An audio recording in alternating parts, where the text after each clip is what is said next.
what are the 20 things that Pinterest predicts will be huge in 2025? On last week's episode, I talked through the first 10, and there was so many ideas coming to mind, and I threw in so many little right off the cuff things that my brain was instantly connecting the dots to and being inspired by, that it was getting too lengthy. I cut it off. And so we are going to jump right in today where we left off and talk through the remaining half of the list for Pinterest predicts trends of 2025. So if you didn't catch that episode, make sure that after this one, you go backwards and you listen to it. You don't have to listen to them in order. These will be another new group of 10 that could be really huge for you if you can get in early and do these trends the right way, whether it's in your digital, physical, or even print-on-demand products. A quick hello if you're new here, if you stumbled on this as your very first episode. I am Rebecca Boland. This is Etsy and Ecom with the Professional Mom, a brand new podcast just launched in 2025. I've been sharing my own personal journey from corporate finance world to becoming a self-taught digital mompreneur. And my biggest passion and kind of deepest dives have really taken off in the Etsy space, which is why I'm really throwing a huge bulk of the beginning of this podcast resources at Etsy and creating Etsy shops, learning Etsy, taking deep dives into the research, and making sure you can get ahead of the competition so that when you're ready for the next stage in Etsy business, or even you're ready to kind of tinker in other passive income platforms, you have the confidence and the foundations you need to take it further. All right, with no further introduction, let's go ahead and jump into what I think must be number 11, if I divvied it up in half correctly, which who knows, I may not have. But number 11, Pinterest predicts. We are talking about Terra Futura. And this is very Terra, like think terracotta. So yes, we are talking about garden, eco aesthetic, but with a Futura vibe. So we are thinking a little bit of science fiction and tying the two together. So they're talking about this as a trend to kind of revolutionize sustainable living, recyclable fashion, self-sufficient gardens, community spaces, and people are looking for terms like solar punk fashion, chaos gardening, self-sufficient gardening, and it looks like it's kind of a quirky, cool twist. They are kind of blending together this sustainable living, but rather than being really bohemian chic, it's going to have kind of a futuristic vibe. So more solar panels incorporated, more of this new tech we have to make things eco-friendly. So that would be really interesting to see how it incorporates from a design aesthetic. I imagine that you're still going to get a lot of love around the plant lover space and greenery. It looks like it has a lot of opportunity in the sci-fi space. And obviously, if you work with anything that has solar panels, if you work with any type of fashion or tech and you can pull those things together, even if you can continue packaging with eco-friendly material, make sure that you are incorporating words like eco-friendly in your product descriptions, titles, and tags to capitalize on what may be a bigger, broader trend or a super niche trend, depending on how this plays out. And again, think outside the box. And I talk a lot about it in the previous episode, but again, if this is the first one you're hearing, then don't necessarily take it as literally as possible. Don't take it for only the 5 specific search terms that they're showing us, but try to expand on it and think outside the box with how it can incorporate with your products and your listings, or what does it mean for the broader trend and how can you pull that in? So in this case, yeah, you might not have a solar punk or gardening vibe, but it is calling out a sustainable lifestyle. And those are words that you can use in a lot of your listings, even outside this target niche. So keep that in mind and try to jot it down and see which directions you can take these trends in. Okay, moving On, I guess this is trend 2 for this episode, 12 overall. I'll probably stop counting soon because I start getting them all mixed up anyway. But this one is primary play. So right off the bat, they explain this: adulting, overrated. In 2025, you're going to let your inner child shine. They're saying that this is going to show itself in ways like hand paint funky murals onto furniture and jazzing up kind of your grown-up spaces like your bedrooms or your office into just like playful, fun, carefree. Don't overthink it. Does not have to be perfect. And there you go. That's going to be perfect to launch this brand new podcast with. Doesn't have to be perfect. Just do it. But yes, it looks like this is a lot of, they say primary play, and it's kind of their play on words. They've got like big blue, bold stripes, hand painting your furniture, cupboard painting. So maybe you go through your kitchen and paint your classically white kitchen cabinets into something fun, doing contrast trim. And a couple of ways that I see how this ties in are, we just talked about sustainability and reuse in this Terra Futura vibe.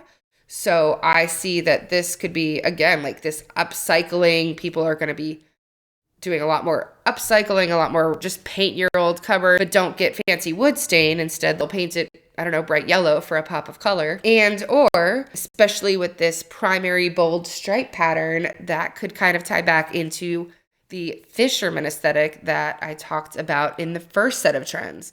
So these might kind of start tying together in some cool ways, especially with physical products, furniture. You can mix and match, make it kind of stripe a little bit nautical, like a little bit of nod to the nautical fisherman vibe, but hand painted. Yeah, there are some cool things that I think could be done there. I wish I had any artistic talent or paint, and I don't, which feels like something I should point out to you guys. I don't have I am not a graphic designer. I am not naturally creatively inclined. That's another thing that I super love about Etsy and all these things I've discovered. That was my shiny object syndrome of the day, but wanted you to know that. So hopefully you can feel inspired if you are kind of the same type of mindset. Okay, back to the trends. We've got pickle fix, and that is exactly like it sounds. It is just pickles. In fact, they had to just find the pun in it and say that this year will be absolutely delicious. Get it? Like a dill pickle. Listen, I love a good pun, okay? As long as I don't have to be the one to make it up or pretend it's mine, I appreciate it.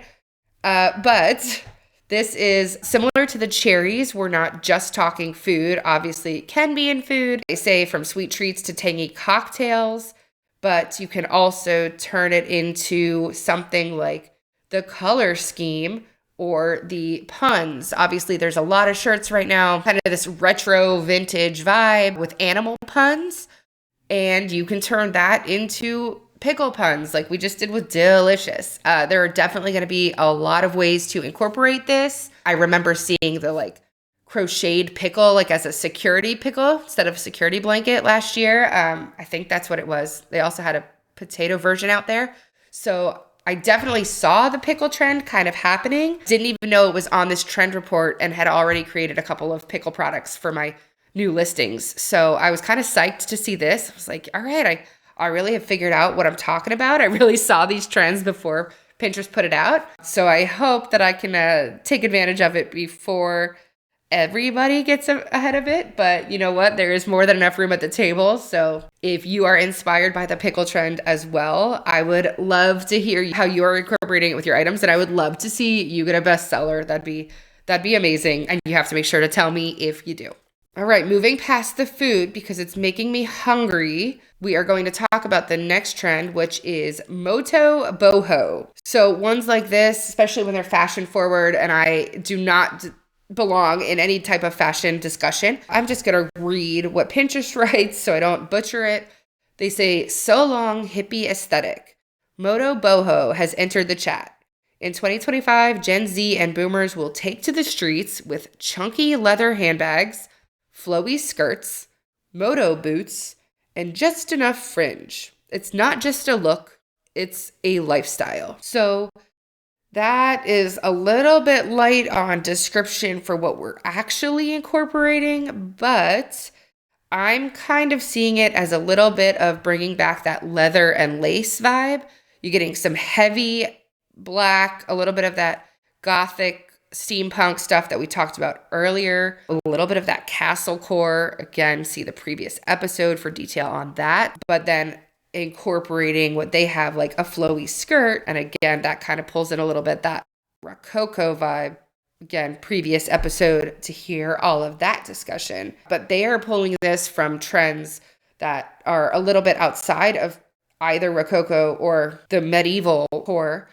And they're saying it's more like edgy boho outfits. A big slouchy bag, moto boots outfit is up 445%.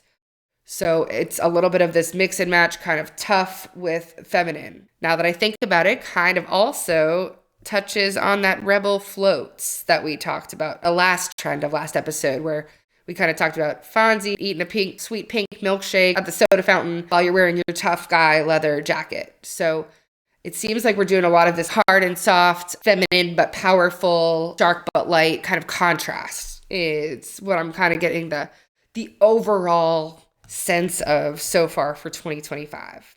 All right, stepping into another trend, we are finally getting out of the fashion dark and light vibe, and we are talking about something different this time. We are now on to peak travel.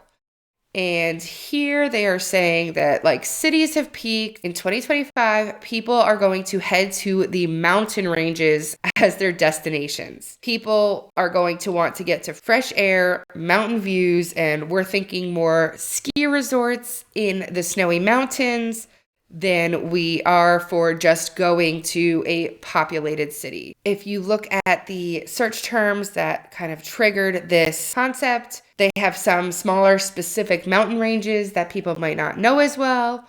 They also have, of course, skiing outfits, mountain trip outfits, and overall kind of this concept that people are looking for unique and maybe a little more secluded, higher elevation, fresh air ideas to travel to instead of kind of the tried and true, overly well-known destinations. Next trend that could be really huge in 2025 is chaos cakes. Before I don't even know what that is, but I already like it. It's dessert and it's fun. Okay, so chaos cake. We're saying, look, everybody did this beautiful Pinterest-worthy, baking show worthy, pristine cakes with beautiful icing and glam and hyper realistic and amazing. And now, just like a lot of trends, we are going to go polar opposite and go all in on silly cakes, funny cakes, and then Pinterest says, and rat cakes. Yes, that's a thing. So you can bet that right after I finish recording this, I am going to look up a rat cake. I got to know. But it says like, look, the wackier, the better. So search terms, yeah, of course, the most popular search term that brought this to light is the rat cake, increased 170% from prior year, which is a little curious because I guess that means it already had at least some searches the prior year too. But you got funny cakes for your friends, silly cake, celebrity crush cake, funny bento cake design. So even the people that are amazing cake decorators and hyper realistic might be taking that in a quirky, fun direction. And I think this is, at least in a lot of the t-shirts I look at and a lot of the other giftable items, I think that there's a lot of interest in the sassy, sarcastic, a little bit edgy. I know that feral animals, feral raccoons, feral possum, the trash panda vibe, those have all been very popular recently. And so the fact that there's a rat cake doesn't surprise me, except for that it surprises me. But again, you don't have to take it super, super literally. If you're not baking, you could still incorporate rat into, okay, well, I've got a line of feral possums and feral raccoons. Why don't I have anything with a rat yet? Let's branch out the designs that are working, but kind of add this other rodent into the mix. Or funny cakes for friends. Even if you just make printable items, maybe you make a card that looks like it's a funny cake. The picture instead of a happy birthday cake is now a funny, silly celebrity crush cake on the front. And then you use these popular search terms to get seen, to get in front of more of your target audience. In our next trend, we are talking Player One vibes, which is your personal avatar aesthetic. So people are going to customize their digital personas, designing their avatar's hair, outfits, and even accessories. I am not a gamer, and so anybody out there that can better explain this, I'd love to hear from you. I could just Google it, but then I wouldn't have any of you wonderful friends to talk to. So if anybody wants to talk back with me, that'd be great. But Player One, it looks like it's video game aesthetic. And from my limited gaming knowledge, I'm just pulling Sims vibes. Like they want to, it's not just your digital person, or it's not just your headshot. So whether you're on whatever different platform, whether it's social media, or even if you're using AI, people are wanting more customization, and they want to find accessories to kind of really make it their own. So people are looking up like avatar codes, skirt codes, cute outfit codes, and game avatars. Like I said, I am so far out of the realm here of this being kind of in my wheelhouse that I am not sure I could do you much justice in trying to throw some off-the-cuff ideas. But if you are in that world at all, whether you're in the tech space, you understand video gaming, you don't, but you do design, and you know that you are willing to customize specific designs for people, including hair color on their picture, their color of shoes, their style of shirt, whatever else, make sure that that is plugged into your listing description and your tags so that you can capitalize on people that may be looking for this trend and may see your item and go, oh, that's actually right up my alley too. All right, so back to some trends that I understand a little better and can talk through. We've got our final 3. And yes, this has been so much information, so thank you for bearing with me. But hopefully you're getting some really good ideas out of all of this, and you can take it and make some money with it, and then it'll be worth your 20 or 30 minutes for listening. All right, so we have here our countdown, 3, 2, 1. We've got mix and maximalist. As it sounds, it is mix and match based and is the opposite of the minimalist vibe that has been trendy for the past few years. They're saying that 2025 decor, more is more. So customers are going to want to be mix and matching bold patterns, eclectic prints, and texture in all different colors, and doing lots of layers with it. So a lot of the terms they found this from is specifically looking for the eclectic vibe, fabric wall decor, and even eclectic vintage and boho maximalism thing. So again, this is talking a lot about decor and fabrics and materials and fashion, but you can incorporate it into digital products by making sure that you are using bold, edgy prints. Maybe you are trying to do something really quirky, artsy, unique. It looks more like a collage than a standalone picture or image. Or if you are doing print on demand, even for something as simple as a t-shirt, obviously you can't layer 100 t-shirts and still display yours, but you can find or create mock-ups that showcase it as part of a layered look. Maybe even a simple t-shirt you have is still bold and edgy and has the eclectic print, and you make sure that you stay with the trend by showcasing it on top of a long sleeve shirt so that it's the top layer, but then you also have an open button down flannel on top of that, just so that you kind of get this mix and match of colors and textures, and people looking for this vibe will see it and picture themselves there in that shirt and say, yes, that's what I'm looking for. And it will stand out amongst the crowd who might just be having your classic white shirt folded up with the same style design. Second to last is the seeing double trend. And this is all about matchy-matchy with a friend or a significant other. So it says you don't just coordinate outfits, you get the same matching outfit. So from collaborating on festival outfits or date night looks. There's going to be kind of this chic way to be matchy-matchy. For couples, we have things like matching nails and casual matching couple outfits. And for friends, coordinating outfits, like for festival outfits, matching jerseys for couples, bracelets matching. So whether we're talking friendship bracelets or events, there's going to be a lot of let's connect and let's show we care about each other. Let's show that we're together. Let's show that we're a group, and let's make our bonds tighter by physically matching our appearance. This has huge opportunities, again, in a lot of different spaces, because not only can you use it to be inspired or make a male version, a female version, you can also take whatever you're selling and try to upsell by creating a bundle or a set of products that specifically is targeted to matching blank. So if you sell a bracelet, even if they're not best friend bracelets or like I love you bracelets, they could just be blue and orange bracelets that you sell.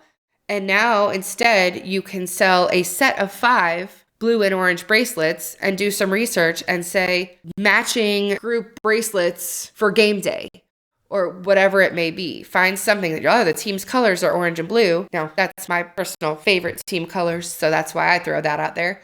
But again, a lot of opportunity there to take whatever it is you make, whether it's bracelets or not, or if you do have a very feminine audience and you sell a lot of women's t-shirts, is there a really strong seller that you have that you can kind of make a little more masculine? Or maybe it's already a unisex t-shirt, but you can offer it in a V-neck or a tank top that may entice a female shopper to want to buy that article of clothing, but with the same design on it.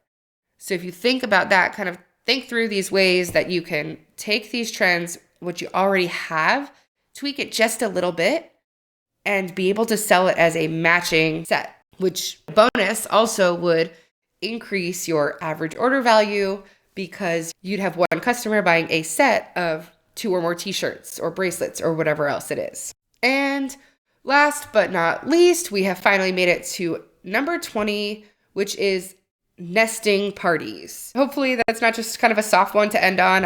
These are in order as presented. A nesting party, and for those of you not aware, nesting is kind of when you're in the pregnancy phase and you start wanting to make the house all perfect. You want to make the nursery just right. You want to start cleaning everything out. And you kind of get this instinctual vibe to nest, kind of like a bird. Like you get your home ready, you make the nest all nice so that when your little baby hatchling comes home, it has a place.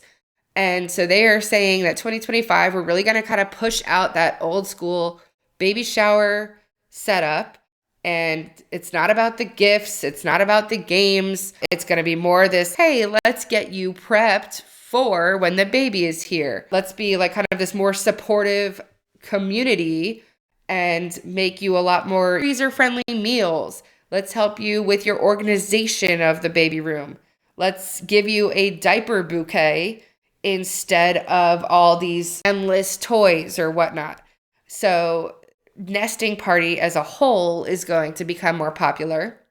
Again, if you are in the wedding space, event space, or digital space for invitations, design ideas, all of that can be incorporated as a nesting party in one way or another. So while this may not seem like this is not a fashion or design trend specifically, it's a really big opportunity for you to pivot something you're selling or make a copy of it and tweak it just a little bit so that you can capitalize on anybody looking for a nesting party. There may be a generation of folks who don't refer to it as a nesting party or aren't aware of it yet and are still typing in baby shower gifts. But if you have almost the exact same thing, but you also have it listed as nesting party gift, or you sell organization caddies and you can list something as a baby gift for nesting party, diaper caddy organization for a nesting party gift, that's going to be the way that you can capitalize on this without even having to do many changes at all. Whew. All right. I am Exhausted? Are you exhausted? I I hope not. I hope you're inspired more than anything. I think I'm exhausted because every time I read through one of these, I'm like jotting more notes, going, "Oh, I could make that. I should stop talking to this podcast and start capitalizing on X, Y, and Z." But I really want to be committed to delivering a lot of this information.